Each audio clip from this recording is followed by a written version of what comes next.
Hola, muy buenas noches a todos, queridos amigos. ¿Qué será esta vida mía con este adolescente o estos adolescentes que tengo en casa? Porque a veces a uno le tocan varios adolescentes en la casa. ¿Quién tiene más de? Vamos a abrir el chat. Ustedes saben que a mí no me gusta sentirme solita aquí.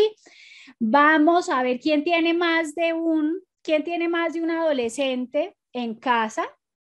Dos, Clau, yo sé, dos. Dos, Lucecita tiene dos. Una cosa que uno dice, se necesita fuerza para uno, se necesita doble fuerza para dos. Y hoy ese es nuestro foco de interés. Mirar cómo es el tema de los adolescentes, qué podemos hacer para mejorar ese vínculo, para llevar una vida familiar con esos adolescentes que eh, que nos hacen olvidar de alguna manera, amigos, que nosotros pasamos por esa etapa.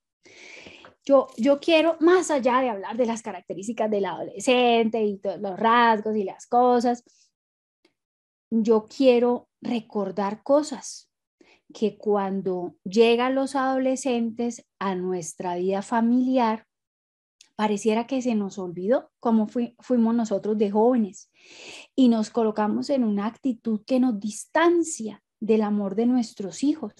Y recordarlo no es fácil y estar alineados con las necesidades de esta etapa no es fácil, pero es posible, queridos amigos, es posible y de eso se trata, que hoy conversemos frente a las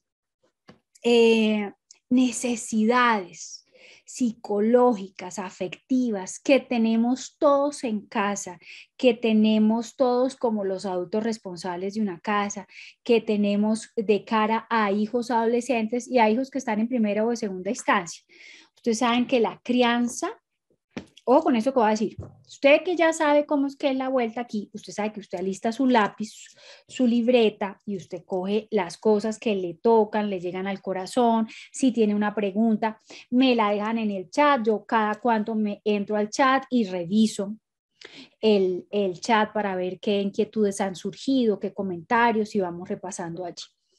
Eh, entonces, el primer concepto que vamos a trabajar hoy es el concepto de esa plasticidad que debemos tener en la crianza de cara a nuestros hijos.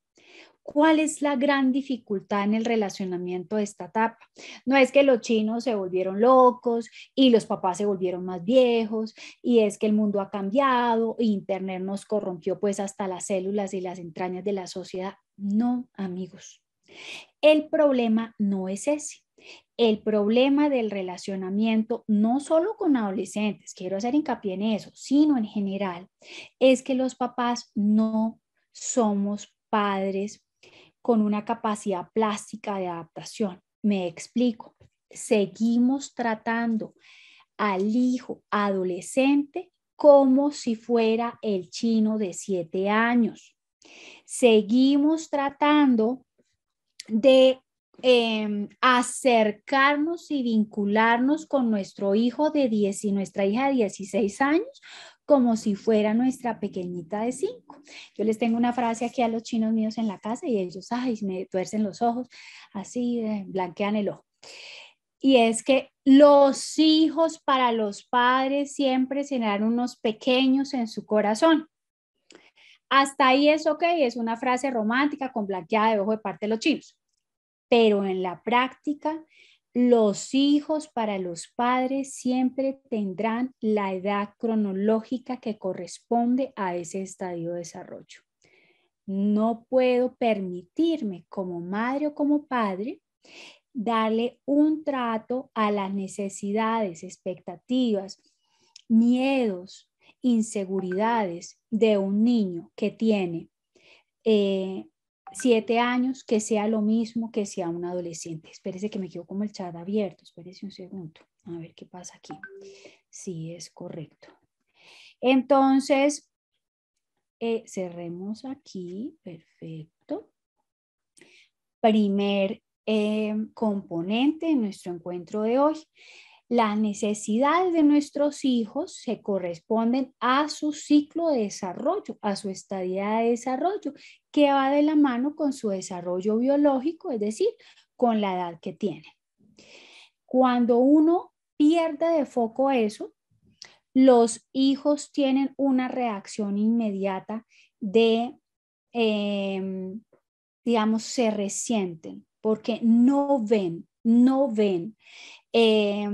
que están siendo reconocidos por sus padres como él va evolucionando. No lo ven y se resienten y por eso a veces uno ve a esos hijos malacarosos con los papás y dice es que mi papá me considera un niño y resulta que el chino adolescente le saca uno dos cabezas y ellos tienen esa mirada así malacarosos, como yo les digo, como con rabia. Y cuando uno examina la rabia, viene de un espejo que ellos están reflejando de su necesidad de ser tratados con la edad que tienen.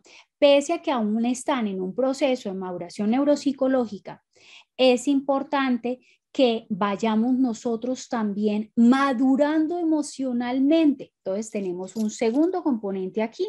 Por un lado tenemos la maduración neuropsicológica de nuestros hijos amarrada a su ciclo vital y por otro lado tenemos una maduración emocional de los papás, porque déjenme les cuento una cosa. Resulta que a veces vamos envejeciendo igual de inmaduros. Usted no se ha encontrado con parejas, amigos, compañeros de trabajo que son supremamente inmaduros y que tienen unas salidas fuera de lugar completamente. Y uno dice, pero que tan viejo y tan inmaduro. Seguramente que usted conocerá a alguien así. Imagínese, esa persona no maduró emocionalmente. Ahora, esa persona inmadura emocionalmente, criando, pues un desastre, porque no permite al niño tener ese crecimiento emocional que él necesita para adquirir las competencias relacionales para dar cara a las exigencias sociales. Digamos, uno como papá, lejos de ser perfecto, lejos de ser infalible, quiero decirles que este es mi punto número 2. No hay papás perfectos, no hay papás que se las sepan todas. Este es un proceso de crecimiento familiar donde todos vamos madurando, vamos cambiando posiciones en la vida, vamos reevaluando conceptos. Y los papás tenemos que quitarnos esa idea de que no podemos equivocarnos, que si nos equivocamos pues vamos a traumar para los hijos y entonces los hijos van a estar en psicoterapia toda la vida. No, aquí la idea es tener una conciencia de que todos somos humanos, no somos productos terminados, somos seres humanos en proceso de desarrollo. Y con esa claridad uno puede generar un contexto familiar basado en la consideración. Vamos a tocar 4 elementos hoy para la crianza. Sé que nuestro foco es adolescentes y eso es lo que nos convoca. Sin embargo, pues no puedo perder la oportunidad de hablar sobre los pilares de una crianza eficiente, de un relacionamiento eficiente en casa, basado en 4 pilares. Se los voy a mencionar más adelantito para los que también tienen hijos en otro estadio de desarrollo. Y de una vez les pregunto, ¿alguien tiene hijos en estadio de desarrollo diferente a la adolescencia? O sea, ¿chino más chiquitos? ¿Tenemos en casa?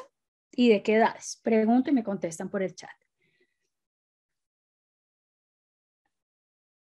¿Todos adolescentes? Ok, pareciera. Sí, 10 años, sí. A ver, una adolescente, otra en segunda infancia. Nos dice Jennifer, 13 años, la otra de 7. Sí, eso es como el clásico. Digamos, uno está como entre la segunda infancia y el otro en el otro adolescente. 19 años, a mí me preguntan, legalmente es un adulto. Les diré que sí, neuropsicológicamente es un adulto joven. La adolescencia se ha estirado, digamos, el proceso de maduración con toda esta exposición, con lo que vimos en COVID, digamos, tuvo un impacto. Otro día podríamos reunirnos para hablar sobre el impacto psicológico que ha tenido en nuestros hijos el tema del COVID.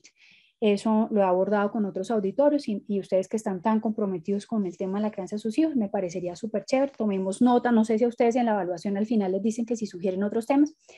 Este tema de consecuencias por COVID consecuencias emocionales. Me parece un tema bien interesante. Hay una larga discusión frente a eso, Natalie, si quieren hacemos un corte aquí para preguntas. Nata nos pregunta que la adolescencia empieza desde qué edad. Digamos, hay muchas posturas teóricas.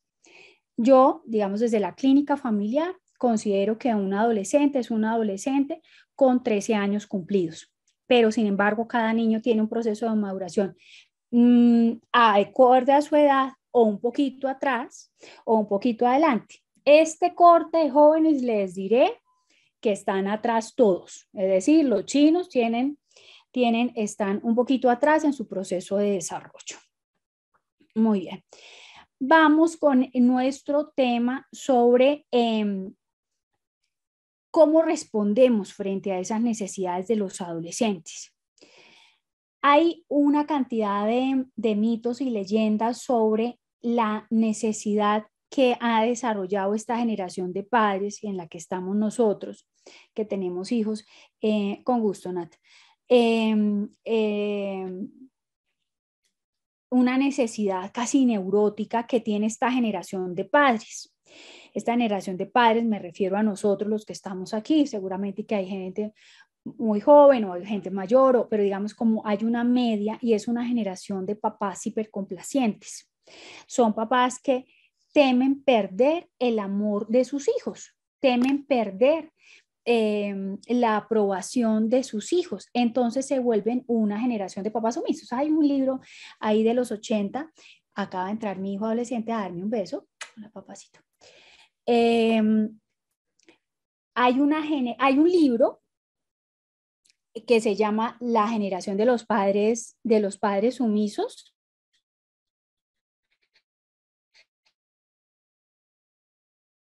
No me recuerdo. Lo recomiendo, está buenísimo. Y muestra cómo hay una necesidad neurótica de los papás de tener la aprobación de los hijos. Porque si no se tiene la aprobación de los hijos, entonces uno está fallando como papá. Y resulta que es muy complejo tener la aprobación de los hijos porque ellos están empezando a conocer lo que es funcional para ellos, están empezando a conocer lo que sería eficiente para su vida, están empezando a vivir y mal o bien nosotros hemos llevado una cancha. Entonces, digamos, es como el clásico que el papá pasó de ser un papá pedagogo a ser un papá recreacionista. Entonces a los chinos hay que tenerlos entretenidos todo el tiempo. Y a los adolescentes, pues imagínense uno como le da gusto al adolescente haciendo jetas todo el día. Nada le gusta, nada le complace, nada es suficiente. Pues el papá como va a estar completamente frustrado y buscando esa aprobación neurótica. Y a veces lo que el hijo necesita y requiere, no solamente en la adolescencia, señores papás, señoras mamás, sino en todo el estadio de desarrollo, es el establecimiento de unos límites claros que le permita a él tener un contexto sobre el cual tomar sus decisiones. Lo que se necesita lo que necesita un joven es un papá que pueda enseñarle a tomar decisiones. Punto 2. Punto 1, establecimiento de límites claros. Porque es que si un día le dice uno una cosa, al otro día le dice otra, un día es flexible uno para una cosa, pero para esa misma cosa al otro día es supremamente laxo, no está enseñando nada. El establecimiento de límites lo que acarrea es un adulto que tiene posiciones en la vida que las otras personas lo leen como un individuo que toma decisiones, un individuo que marca unos límites, hasta aquí va este trabajo porque me siento maltratado, o esto yo puedo abrir este campo de acción porque siento que dentro de mis límites recibir esta información es válida.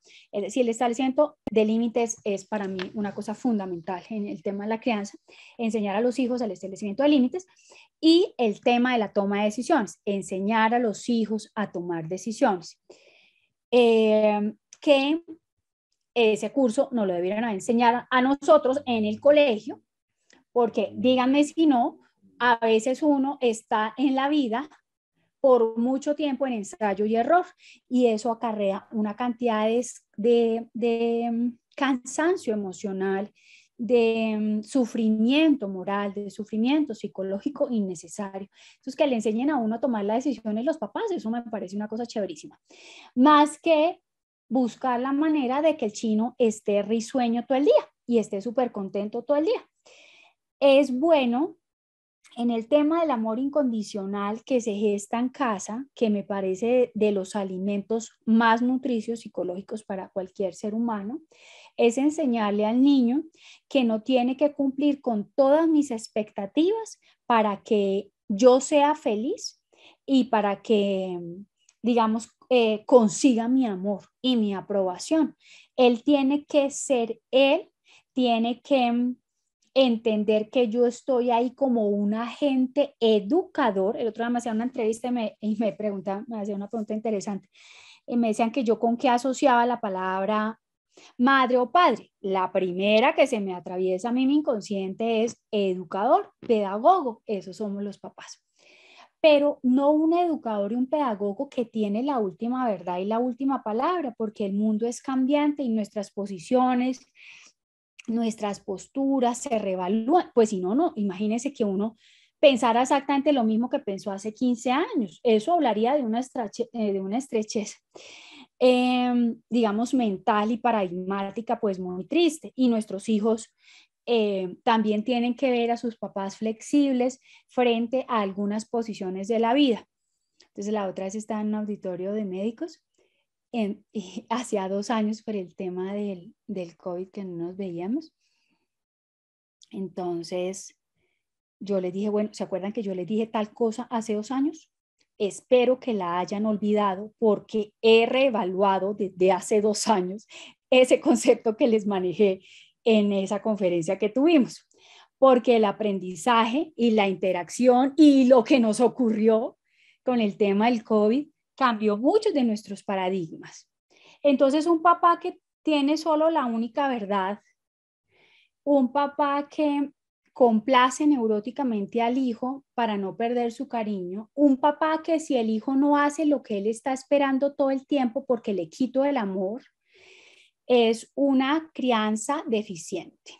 Quiero ser enfática en eso, digamos, no es un papá perfecto, no se busca un papá perfecto, pero sí se busca un papá que frente a la limitación de no saber solas todas, escuche a ese hijo. Y ahí nace un elemento que nos cuesta una parte importante de nuestra tranquilidad, y es que nosotros como padres nos adelantamos a las necesidades de los hijos. Eso podría haber sido chévere por ahí en la primera infancia, pero en la adolescencia adelantarnos a esas necesidades no es el camino para llegar a la frustración.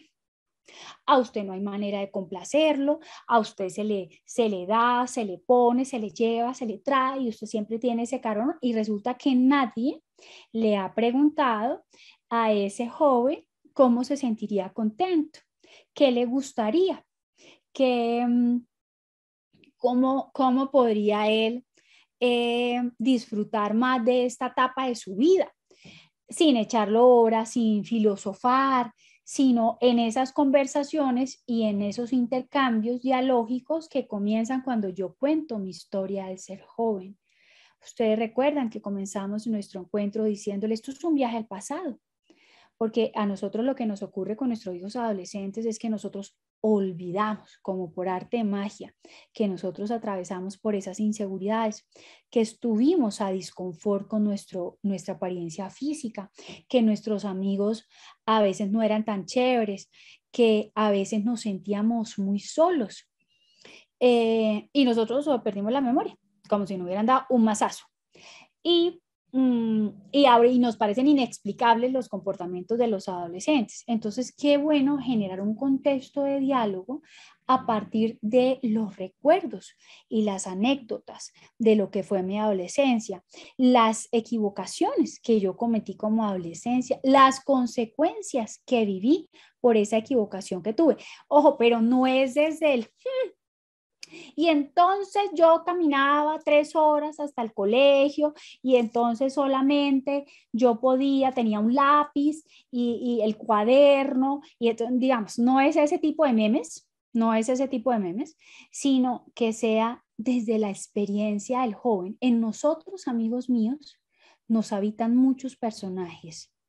Cuando uno tiene la capacidad de conectar con alguno de esos personajes que pudiera ser atractivo para nuestros hijos, tenemos asegurado el puente de comunicación con nuestros hijos.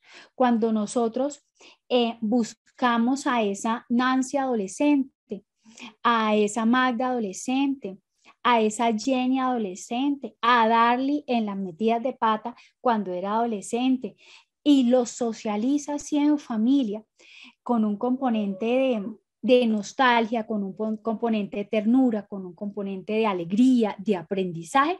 Los chinos son súper receptivos a esas historias. Y como somos pedagogos, nuestro componente tiene moraleja. Debe tener moraleja. Tome usted el pelo. Tome usted el pelo y la moraleja de la historia cuando me caí de la moto porque me le volé a la abuela es que uno, X, Y, Z, y usted saca su propia moraleja, se puede volver incluso un tema y un referente de familia. Aquí viene mi mamá, aquí viene mi papá con su moraleja y eso les queda para su vida adulta. La terquedad, más que ser un componente de este estadio de desarrollo, Jenny, es un componente de carácter y es un componente de carácter que no es necesariamente negativo. La terquedad tiene un componente muy propositivo y muy bello que se llama la tenacidad. Cuando una persona es tenaz, es que es una persona que está convencida de algo y lleva todo a cabo para demostrar, hace todas las acciones y las gestiones para demostrar que está en esa vía. Entonces, más allá, digamos, si se es la madre o no, si no se es la madre, lo que yo apelo es a que es el adulto cuidador. Ayer es un adulto cuidador y es un adulto cuidador que es amoroso, un adulto cuidador que es considerado y un adulto cuidador que vela por los intereses del otro en independencia del rol. Ahorita es una etapa donde se presentan las resistencias. ¿Por qué se presentan las resistencias? Porque ellos quieren descubrir por sus propios medios si ese concepto que se está aplicando en casa aplica para su vida personal. Entonces aquí se abre para todos este abanico de posibilidades, si se quiere, valorativas para la crianza. Y más allá de la crianza, queridos amigos y amigas, es el mecanismo del relacionamiento eficiente entre los seres humanos. Fíjese usted que para relacionarse las personas, píntese en su cabeza una mesa que tiene 4 patas. Esas 4 patas de esa mesa son, en términos valorativos, el amor, la consideración y el respeto. El amor es entendido como una fuerza unificadora, pero al mismo tiempo es una fuerza expansiva que le permite generar escucha activa y un diálogo eficiente entre las personas. ¿Qué quiero yo que hagamos con este ejercicio? Ahora que estoy hablando de la escala valorativa del relacionamiento eficiente, quiero que usted internamente se ponga entre 1 y 10 en cuanto está en cada pata de la mesa, digamos, y una que esté como no esté tan sólida, una pata de la mesa que esté como tambaleante allí, pues hay que revisar y hay que reforzar.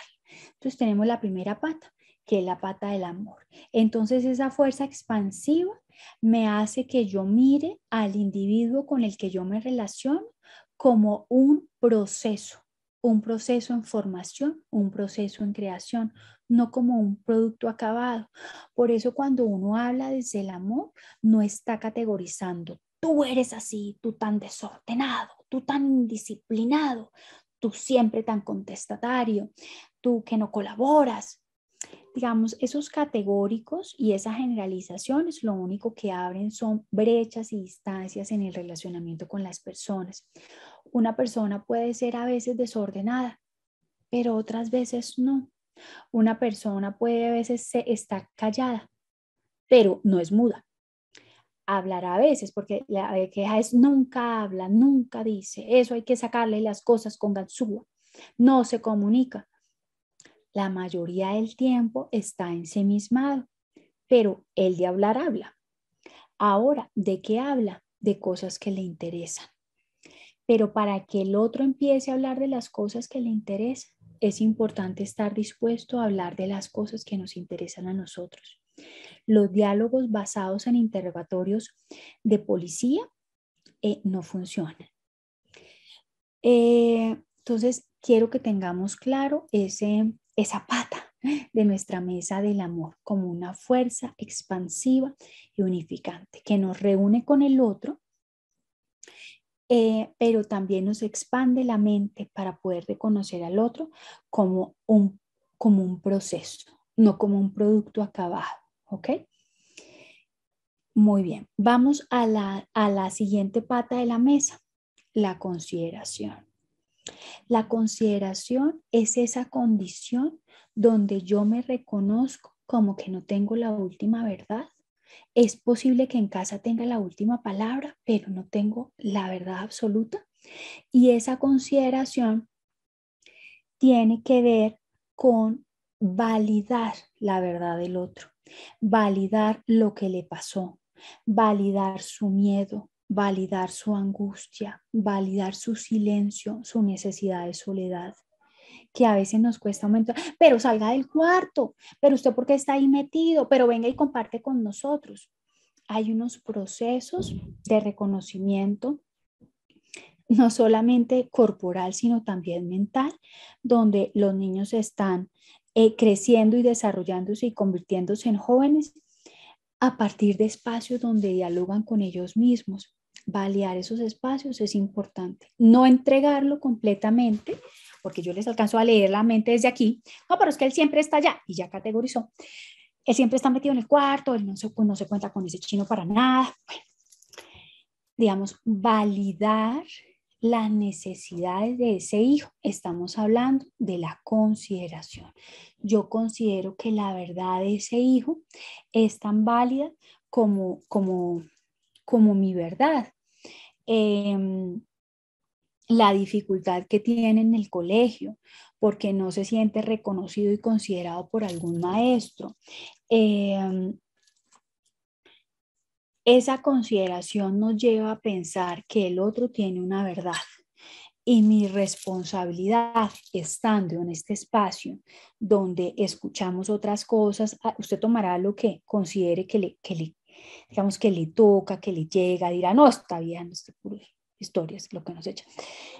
Usted tomará, pero lo importante es que lo que tome sea en beneficio no solamente de su hijo, sino también suyo, porque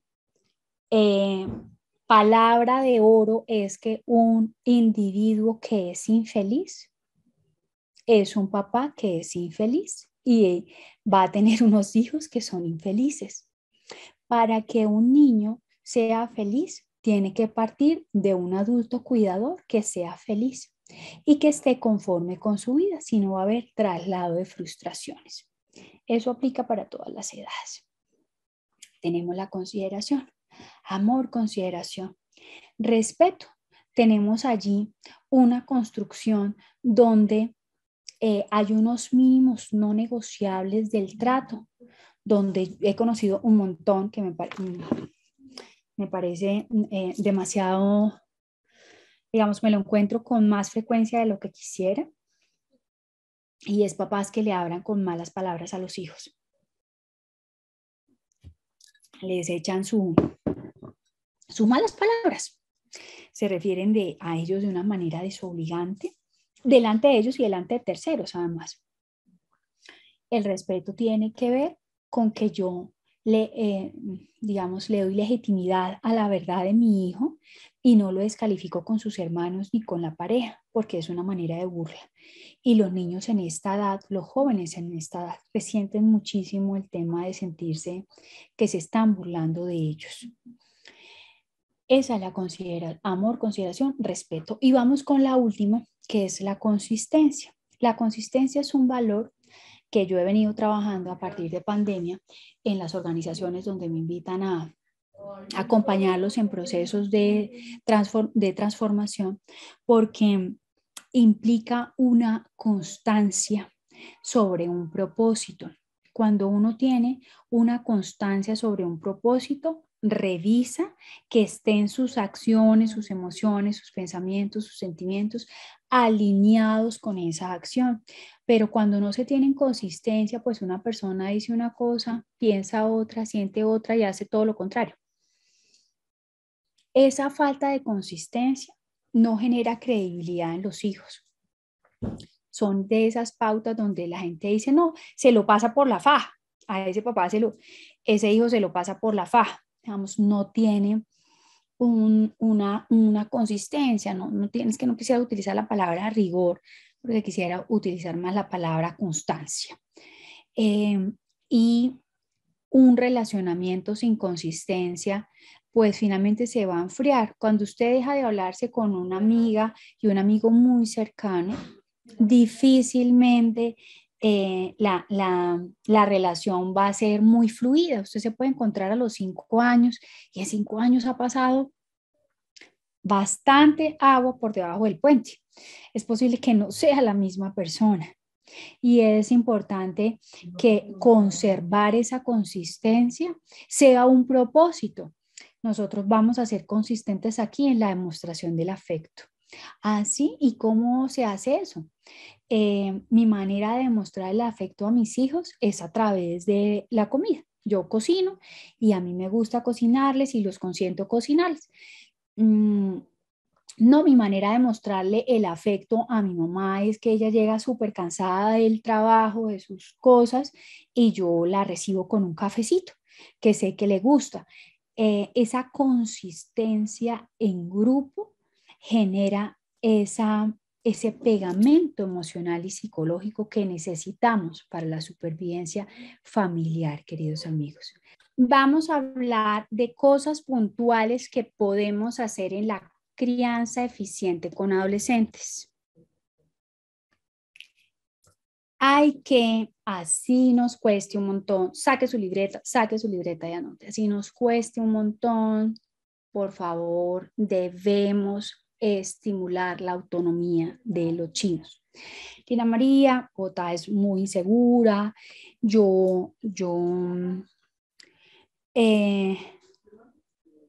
tener ese espacio, Lucecita es todo, Luz nos dice que hay que tener un espacio abierto cuando ellos quieran expresarse, digamos, eso nos toca hacerlo.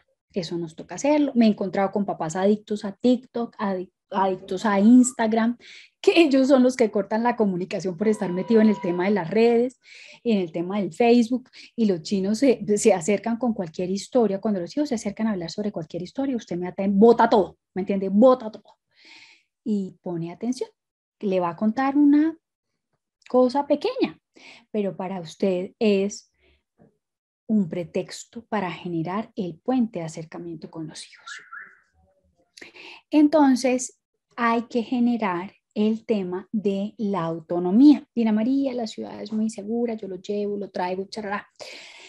Hay que tratar de que sea unos contextos seguros donde los niños y los jóvenes y los adolescentes participen. Nosotros somos todos los que estamos aquí somos padres funcionales, en ese sentido no los vamos a dejar pues que vayan a lugares donde corra peligro su integridad, pero a muchos papás les cuesta ir soltando esa pita, les cuesta, y hay que trabajar allí sobre el proceso de la autonomía y más la autonomía en términos del autocuidado. Así como les enseñamos en su primera infancia el tema de la higiene y el cuidado corporal, lo recuerdan, los dientes se lavan así, uno hace esto con el cabello, uno se echa jabón acá, y le enseña el proceso del autocuidado y la higiene corporal. Asimismo, el tema del autocuidado social y psicológico y contextual de nuestros jóvenes, que no los podemos tener amarrados en una burbuja. Definitivamente eso es la cosa más nociva que yo haya visto, porque luego se vienen unos desmanes muy grandes y muy complejos de manejar cuando él no ha tenido, ese joven, esa joven, la posibilidad de gestionar sus procesos de seguridad. Sí, yo sé que uno se llena de frustración cuando los chinos se encierran, cuando los chinos se cortan a veces la comunicación, uno no sabe qué les pasa. Hay que estar claros como a ciertas señales. Sin embargo, debes entender, Luz Yanira, que esto es un periodo. Seguramente la niña te tenía muy acostumbrada de participarte de las cosas del colegio, y la china ahora está súper retraída. Saber, como he dicho en auditorios gigantescos de papás, la adolescencia es una etapa más que se va a acabar. Así como se nos acabaron los pañales y se nos acabaron los teteros y la pocheca, así se va a acabar la adolescencia y llegará otro momento que también tenemos que saber disfrutar. Lo importante allí, Luz Yanira, es que siempre haya una disposición de acercamiento tuyo, es decir, que tus puertas de tu puente de acercarte a tu hijita estén siempre abierto, sin un componente que nos daña a todos, y es el tema de la recriminación. Claro, tú nunca sales del cuarto, tú no. ¿Quién eres tú? Hola, bienvenida a la mesa. Una cosa nefasta que la china coge el plato y se larga o no come y vuelve y se encierra. El reproche es una cosa que ahuyenta a las personas. Particularmente ahuyenta a los adolescentes y a las parejas varones. Usted quiere cortar la comunicación con su pareja masculina, empiece a reprochar todas las cosas y verá que la persona esa no le interesa, no va a querer hablar, no. Y la idea es que ese puente siempre esté abierto, la puerta de la comunicación esté abierta de tu parte. Aprender sobre los intereses de los hijos, digamos, para mí es un reto muy grande, sobre todo el tema de la tecnología, no me da casi. Entonces, ahora que terminemos nuestro encuentro, me espera la capacitación en Nintendo, porque hay un Nintendo ahora en casa, de esos que son como así súper increíbles, que no tengo la menor idea cómo se maneja, pero es un puente conector con los que me espera jornada de capacitación. Ahora voy a recibir yo la capacitación con mi hijita la grande y su novio para jugar con los otros dos pequeños. Generar unos espacios donde tengamos unos temas en común es muy importante. Generar intereses en común es muy importante. Auspiciar la autonomía es fundamental. Esos intereses compartidos van a generar un pegamento familiar de los cuales ellos van a hacer recordación en su vida adulta. Generar esas rutinas, los papás ahora le tienen miedo a las rutinas, todo tiene que ser mega divertido y todo tiene que ser súper entretenido, que está conectado con lo que hablamos al inicio de nuestro coaching. Y no necesariamente así. Nuestra rutina puede ser el lugar donde tomamos el desayuno el fin de semana. ¿Quién se encarga de hacer los waffles el fin de semana? Y con el tiempo, esas rutinas se vuelven recuerdos importantes que dan una palabra muy linda de la que estoy escribiendo, que se llama la identidad familiar. La identidad familiar es eso que hace mi familia, que no hace todo el mundo, que no hace la familia al lado. La familia al lado tiene su propia identidad. Construirnos en esa identidad familiar, a hacer lo que haga, ir a saltar y que nos sirve de ejercicio, ir a hacer ejercicio con ellos, saltar en el trampolín, acercarnos y conocer sobre sus intereses, llevarlos a nuestro puesto de trabajo, como yo hice ahorita con los chinos, o llevarlos a la oficina, digamos, genera unos conocimientos que son importantes para generar el pegamento familiar y la identidad familiar. Frente al tema, Clau nos está hablando frente al tema del carácter, digamos, uno se le vuela, se le vuela, a veces los chinos le salen a uno con cosas que uno dice, Dios, pero ¿por qué pasó esto? Y lo sacan a uno de casillas. Uno puede salirse de casillas y verse bravo, pero uno nunca, nunca, escuchen esto, nunca humilla a un hijo. Y humillar va a decirle que es estúpido, a decirle que es un pip, que los conozco a los papás que tienen como ese tipo de cosa. Usted puede estar fuera de casillas, pero usted respeta a su hijo físicamente. No funciona el tema del golpe. No funciona. Usted puede cambiar su cara y puede guardar silencio y decir, cuando me encuentre de mejor ánimo vamos a discutir esto porque ahorita no me siento en capacidad de darte una respuesta a esta situación que está pasando. Entonces, cuando eso ocurre, cuando uno está fuera, uno tiene que estar tiempo fuera.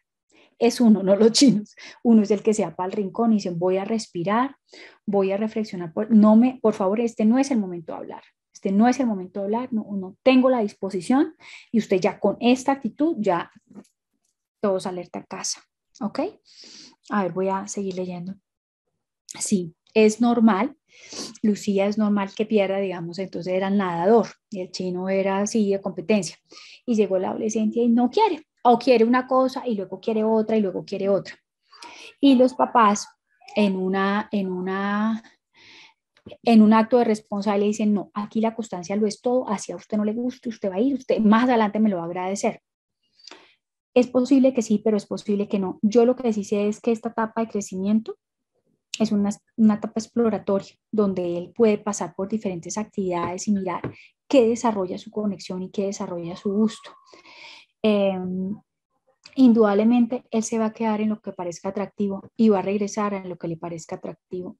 No tengamos miedo de los cambios de los hijos. Hay que insistirles un poquito, hombre, ya pagué esto, amor mío. Lamento mucho, pero tú quisiste inscribirte en esto ya está aquí en los recursos, en un acto de responsabilidad tuyos con las finanzas de la familia. Terminas el curso, luego revisamos verdaderamente si quieres seguir o no quieres seguir. Eso frente a esa pregunta. Viene un tema con el que voy a cerrar y es el tema de la sexualidad. ¿De qué habla Lina María?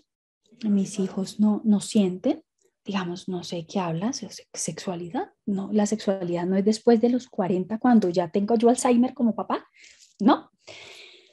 No comienza después de los 45 cuando ya nosotros estemos con Alzheimer, cancelado, mentiras, cuando nosotros ya no sepamos de esas cosas. La sexualidad está allí, la comunicación abierta, franca y sincera frente a la sexualidad es muy importante. Es mejor pecar por un papá que a un hijo le reproche y le diga, ay, pues no hables de eso, ay, no, mamá, qué charrera. No, estás igual que esa serie de Sex Education, no, qué charrera, no me hables de eso. Es preferible eso y que se entere por usted de lo que es la sexualidad saludable y psicológicamente saludable y nutricia, que se entere por el amigo que sabe menos que él o que se entere por un tercero que tenga una intención sobre su hijo. Hable de sexualidad de manera clara. Van a poner colorados todos los de la mesa del comedor, pero va a generar allí también una imagen que yo quiero que usted como papá, como mamá construya. Y es un papá y una mamá en la jugada, no un papá morronco, que no habla de eso porque piensa que los hijos son asexuados. Por favor. O porque una cantidad de juicios y prejuicios del orden religioso y moral no le permite, o sea, con juicio y prejuicio moral y religioso, la sexualidad está allí porque es un individuo biológico en desarrollo, además. Entonces es mejor que ese planteamiento desde el orden de lo sexual sea manejado e informado por usted, que es el adulto responsable.